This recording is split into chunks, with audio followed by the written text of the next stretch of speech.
Planning a honeymoon is already a challenge, especially when you're trying to plan a perfect wedding right next to it.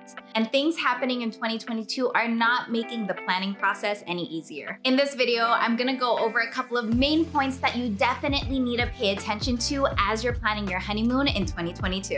If we haven't met yet, my name is Maria Carriza, and I'm a luxury travel content creator based out of San Diego. I made the honeymoon planning course, Dream Honeymoon Roadmap, so I can help brides make the most out of their luxury honeymoon without breaking the bank. The first thing that we have to touch on is what is your budget? You have a budget for the wedding, and y'all, you gotta have a budget for the honeymoon too. In America, the average cost for a honeymoon is around $5,000. And I've seen in the different bride-to-be groups that I've been in, and even talking with friends, that is around the budget that they're at. But there's even other people that go as much as $15,000 or as low as a couple $100s. This budget is gonna be the foundation of all of your trip planning. And the four main parts that you're gonna need to be concerned with and keep in mind is that you're gonna be spending money on accommodations, on food, on activities, and transportation. And what I advise you to do next is, out of those four categories, decide where your priorities lie. If having the most incredible hotel suite or resort is something that's a priority to you, and you really wanna live in luxury during the days that you're on your honeymoon, then allocate more towards your hotel room. If you are a huge foodie and eating at award-winning restaurants with celebrity chefs is something that's really important to you instead, then go ahead and allocate more of your budget towards there. Also, figure out ways that you can save. If food really is that priority and your transportation really isn't, instead of going for business and first class seating, then go ahead and book economy or even treat yourself to premium economy for your flights. The next one is figure out your destination. I'm a huge believer in the next thing that I'm gonna tell you,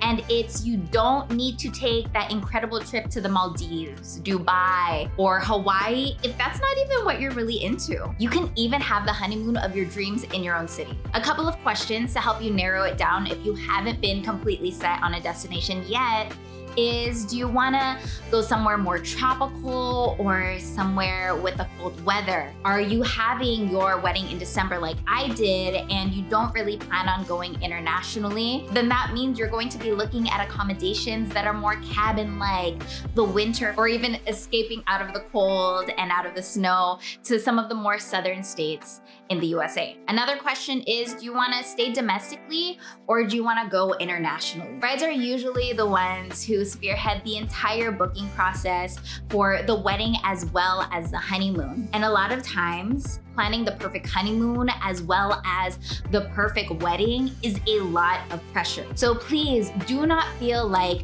you need to go through extravagant lengths, go to a country that doesn't really speak English, and have to figure out all of the restrictions that are going on in 22 because of the illness, just because that you read it in a magazine somewhere or heard in a YouTube video that Paris is the best destination for your honeymoon and you need to book it there. My husband and I are pretty experienced travelers. I worked in the travel industry for years, have visited so many cities, and we didn't even want to go out of state for our honeymoon because we knew that with our wedding being in December of 2021, cases of the illness were probably going to rise. There were probably going to be more restrictions for different governments in different countries. Tests for the illness were running out left and right. So we wanted to play it safe and just stay in California. But if you are so set and extremely excited to be traveling internationally, and something like getting a couple of tests and filling out more paperwork, applying for visas really isn't intimidating for you during this time, then go do it. The next tip that I am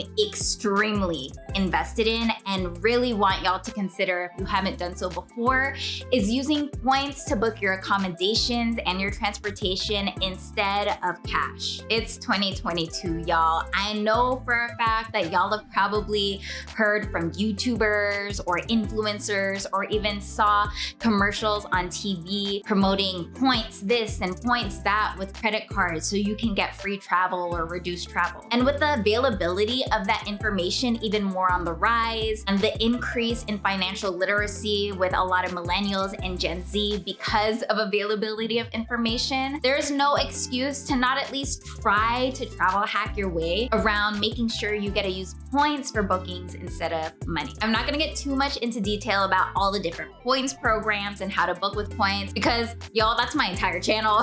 You can go on to all the different videos. But one example, if you really are just starting to hear about travel hacking or credit card churning, is that me and my husband were so determined to stay at the Ventana Big Sur. It's an all-inclusive, award-winning property in the California coast. This beautiful cabin-like property that only has maybe 50 or 60 rooms starts at around $2,000 per night, and the room that we ended up being upgraded to starts at around $4,000 per night. There's no way that we were gonna spend our entire honeymoon budget on that one property for 3 days. What we found out is that we can use 60,000 Hyatt points per night to book our stay, which we did, and it made our entire trip that would have cost over $8,000 at that property, $0 out of pocket. If you're looking for detailed guidance on how to find all of these properties you can book points with, how to book with all that points, you're gonna wanna check out my course, Dream Honeymoon Roadmap, in the description box down below. If the course currently is not open, then you can be added to the wait list and be notified when the next cohort opens up. Probably the top thing that you really need to pay attention to in 2022 are illness restrictions. I have heard the biggest amount of honeymoon nightmare stories happen in 2020 and 2021. People's flights were canceled last minute and not refunded. People didn't know what to do at the hotel if they did test positive. Couples were worried about finding reliable and credible testing sites while abroad. Here are my tips that you're definitely gonna wanna write down. The first one is you have to look at the cancellation and the refund policies for whatever you are booking, whether it be an excursion, a dinner reservation that you might get charged for if you don't show up, your lodging, your transportation. See how far in advance you're able to cancel that reservation and still get a full refund. Just a heads up, especially if you are flying, most of the times, most airlines will not be giving you a refundable rate on the lowest airfare price. So please, please, please, please, if what you're doing is saving on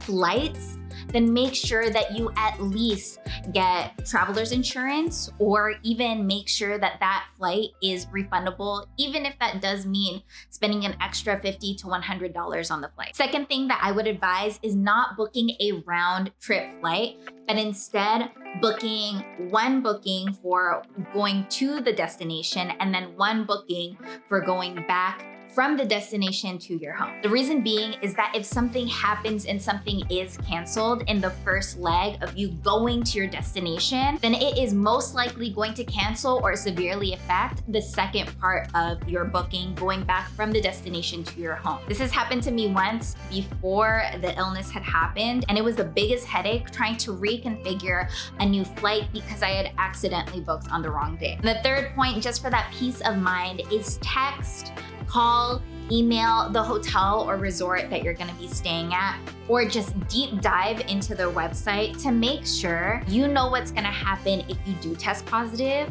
Are you able to stay there for a complimentary amount of days, which a lot of resorts actually do offer, especially internationally? Do they have free testing on site? If you are required by the government to do that on your way back before you come back to America. And also the fourth tip, which is the tip that my husband and I did, is don't fly.